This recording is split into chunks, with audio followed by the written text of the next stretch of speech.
Oh, okay. So we're doing lesson 1.5, measuring angles. We're going to be learning how to apply the angle addition postulate. We're going to be learning about congruent angles, and on top of that, we're going to be learning about angle bisectors. So the angle addition postulate.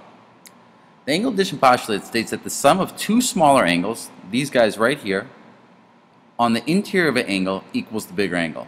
What? Listen, I'm a visual learner, so let's highlight this. And if you have a highlighter, you should be doing this too. What this is saying is the two interior angles, x, w, y. These are the two smaller angles, okay? X, w, y, and y, w, z.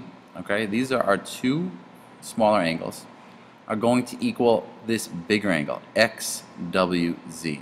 All right, so let's write that out. X, w, y plus w, y, w, z is equal to x, w, z. X, w, z. Now, you might be wondering what this m is doing there. That m means the measure of, okay? In degrees, okay? The measure in degrees. So the measure of this angle plus the measure of this angle equals the measure of the bigger angle. Now, if that's not making any sense, think of a pizza. If I have this slice of pizza and this slice of pizza, and I put them together, I get the bigger slice of pizza. Got it now. Okay, so let's write the angle addition postulate for this set of angles right here. So what we have is angle QRS, okay, angle QRS plus SRT, all right, plus angle SRT is equal to the bigger angle, QRT, angle QRT. Let's highlight it just because it helps out to visualize. QRS, okay, that's this guy, plus SRT, remember vertex is always in the middle, equals our bigger angle, QRT. Ooh, it's like a rainbow. It's so pretty. Let's try this again. Let's start with highlighting this time. Just switch it up. Now this angle, the smaller angle, QHP, that's going to go right here, plus PHQ, which is going to go right here, is equal to the bigger angle, this big one right here. Let's write it out in pen now. Let's get some angles going. So angle QHP, QHP, plus PHG, angle PHG, all right, is equal to this bigger angle, QHG, angle QHG.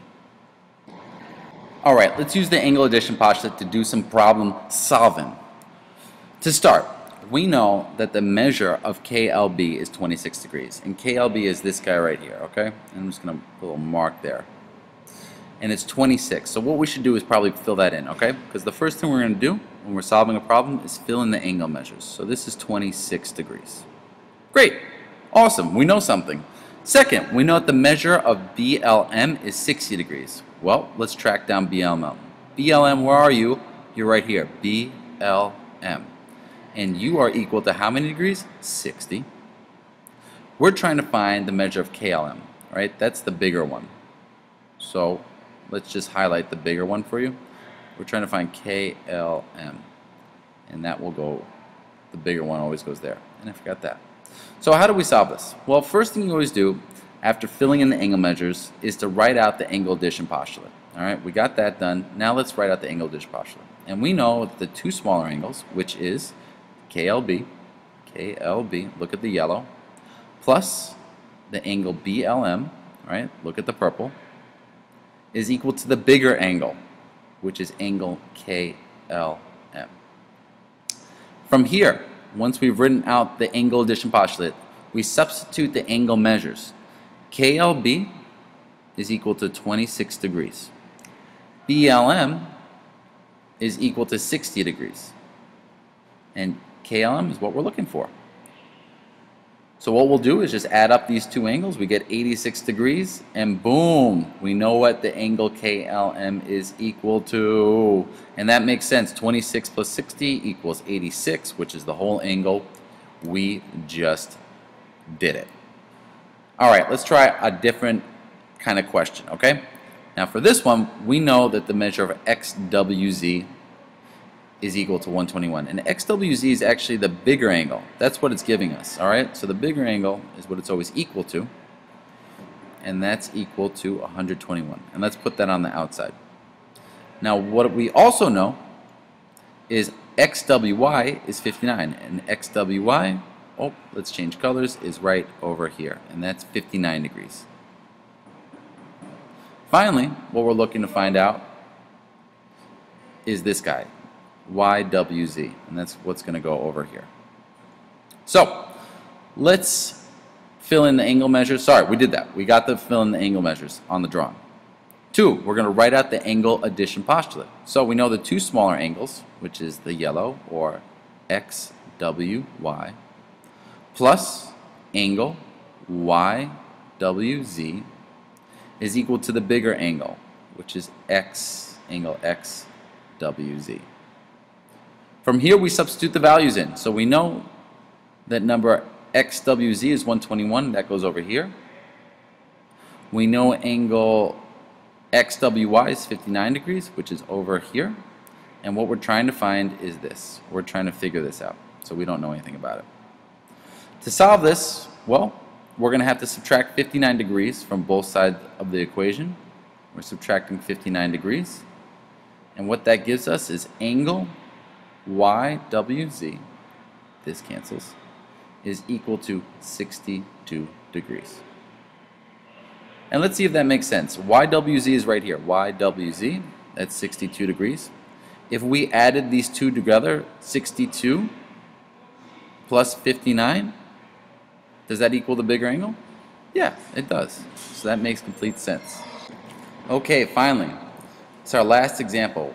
What we know is that the measure of OMN is equal to 7x. Okay, OMN is right here, and that's 7x. And like we said, we always fill in the information we know. We fill in the angle measures on the drawing. Let's do that. OMN is 7x. The second thing we know is MNL is 12. So NML, which is right here, is equal to 12 degrees. Fill that in. And finally, OML, which is our bigger angle, OML is equal to 68. And let's put that on the outside so we know what it is. All right? And that's what we filled in our angle measures. Perfect. We got that done.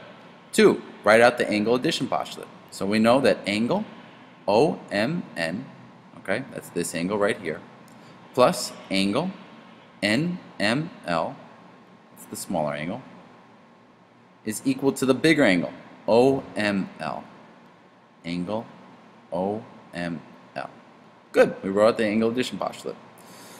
Well, from there we substitute the angle measures. So we know OMN is 7x. We know NML is 12 degrees. We get that from over here.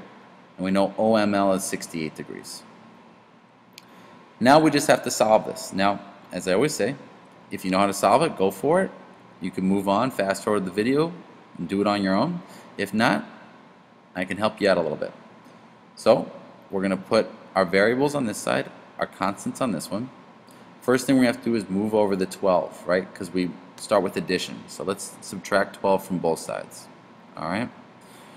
When we subtract 12 from both sides, the 12s cancel, and we get 7x is equal to, well, 68 minus 12 is equal to 56. All right? From here, we got to do the opposite operation to move this 7 over. So the opposite of 7 times x is 7 divided by x. We divide both sides by 7. This cancels, and we get x is equal to 56 divided by 7, which is 8. We frickin' did it. Done. All right, next problem. Whew. Oh, I see what's going on here. I see what the deal is. All right? It's not that. Hold on. Hold on. I got this. Just got to move this here. All right. Congruent angles. Let's do a quick talk about that. Congruent angles are angles with the same measure, okay, in degrees. We use marks to show angles are congruent. Now this is like with the congruent segments, we use marks. Angles, we don't use lines, we use these, okay? So if you look, these have these little lines that tell us that these two angles are congruent. So if this was 60 degrees, this would be congruent, or the same measure, and also have 60 degrees. These two don't have the same amount of lines. This has 2, this has 1, so they are not congruent. So this would be like 60 degrees, and this would be like 30 degrees. This actually have 2, so it's probably, whatever, okay. So we're going to mark the following angles. Angle B is congruent to angle E. The way to do this, well, it's pretty straightforward. Boom, boom.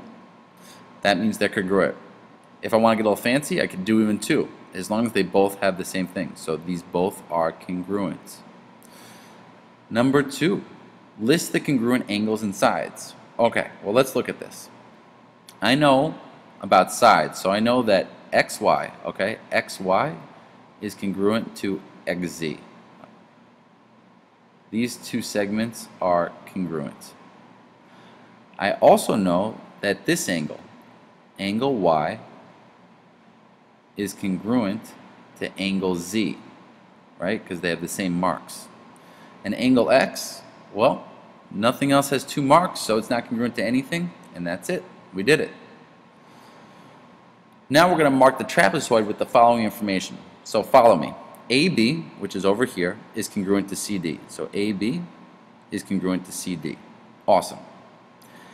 Angle ABC, so let's highlight that just to make it a little easier. ABC, the vertex is in the middle, is congruent to BCD. All right, BCD, vertex in the middle. So let's just mark those 2 angles. This one, ABC, is right here, right? The vertex is in the middle, ABC. And BCD, right here, the vertex is in the middle. These 2 angles are congruent. And finally, AFB, vertex in the middle, AFB, that's this angle, is congruent to DEF. DEF, vertex is in the middle, and that's going to be this guy, DEF. Wait, DEC. Let me change that on you. Boom. Alright guys, that's all marked up beautifully. Let's move on. Angle bisectors. Remember, what does the word bisect mean? It means to cut in half, right? A bisector cuts an angle into 2 congruent angles. It cuts it right in half. So let's see. If JK, this angle right here, this line right here, ray JK bisects LJM, then I know that it cut this in half, or 2 congruent angles. This would be angle LJK, that's in the yellow, LJK is congruent to KJM, angle KJM. So if I know LKJ is 30 degrees, right, then I know the angle KJM is also 30 degrees, right? They're congruent. Think of it like a slice of pizza. Let's say I took this bigger slice of pizza right here and I cut it in half. If this had 5 pepperonis, then this would also have to have 5 pepperonis. Though it doesn't work like that in real life. When you cut something in half, it has equal amounts on both sides. Alright? And just like this has 30 and 30. They are congruent. Okay, let's use that to solve some problems. If KM bisects JKL, KM bisects JKL, and we know the measure of JKM is 20 degrees. So JKM is right here, and it's 20 degrees. Determine the measure of MKL. So first we write our congruent statement.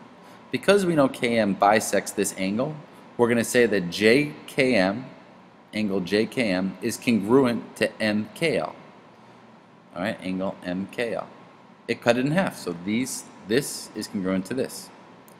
Now I'm going to substitute my value. So if I know JKM is 20 degrees, I know that the measure of MKL also has to be 20 degrees.